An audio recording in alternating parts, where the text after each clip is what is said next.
The Prince by Niccolo Machiavelli. Chapter 23. How Flatterers Should be Avoided. I do not wish to leave out an important branch of this subject, for it is a danger from which princes are with difficulty preserved, unless they are very careful and discriminating.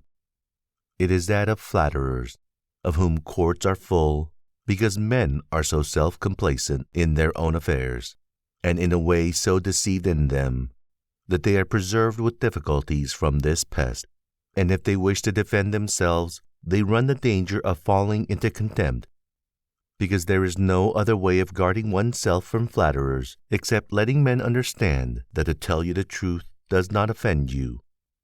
But when everyone may tell you the truth, respect for you abates. Therefore, a wise prince ought to hold a third course by choosing the wise men in his state, and giving to them only the liberty of speaking the truth to him, and then only of those things of which he inquires, and of none others.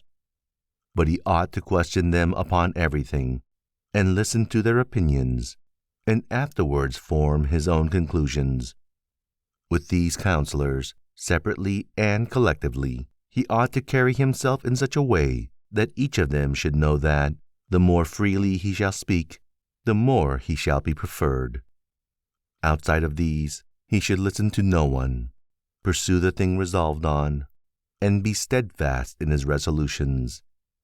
He who does otherwise is either overthrown by flatterers, or is so often changed by varying opinions that he falls into contempt.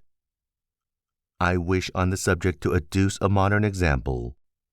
Fra Luca, the man of affairs to Maximilian, the present emperor, speaking of his Majesty, said, he consulted with no one, yet never got his own way in anything. This arose because of his following a practice the opposite to the above. For the emperor is a secretive man.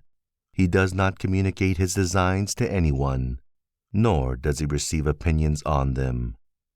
But as in carrying them into effect, they become revealed and known, they are at once obstructed by those men whom he has around him, and he, being pliant, is diverted from them.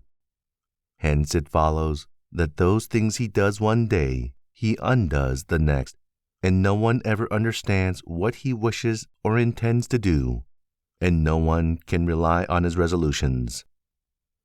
A prince, therefore, ought always to take counsel, but only when he wishes and not when others wish. He ought rather to discourage everyone from offering advice unless he asks it. But, however, he ought to be a constant inquirer, and afterwards a patient listener concerning the things of which he inquired.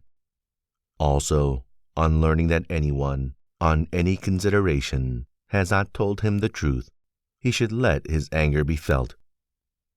And if there are some who think that a prince who conveys an impression of his wisdom is not so through his own ability, but through the good advisers that he has around him, beyond doubt they are deceived, because this is an axiom which never fails, that a prince who is not wise himself will never take good advice, unless by chance he has yielded his affairs entirely to one person who happens to be a very prudent man. In this case, indeed, he may be well governed, but it would not be for long, because such a governor would in a short time take away his state from him.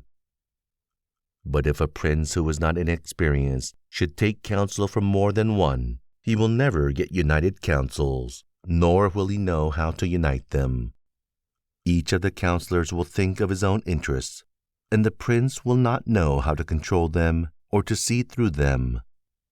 And they are not to be found otherwise, because men will always prove untrue to you unless they are kept honest by constraint. Therefore it must be inferred that good counsels, whencesoever they come, are born of the wisdom of the prince, and not the wisdom of the prince from good counsels.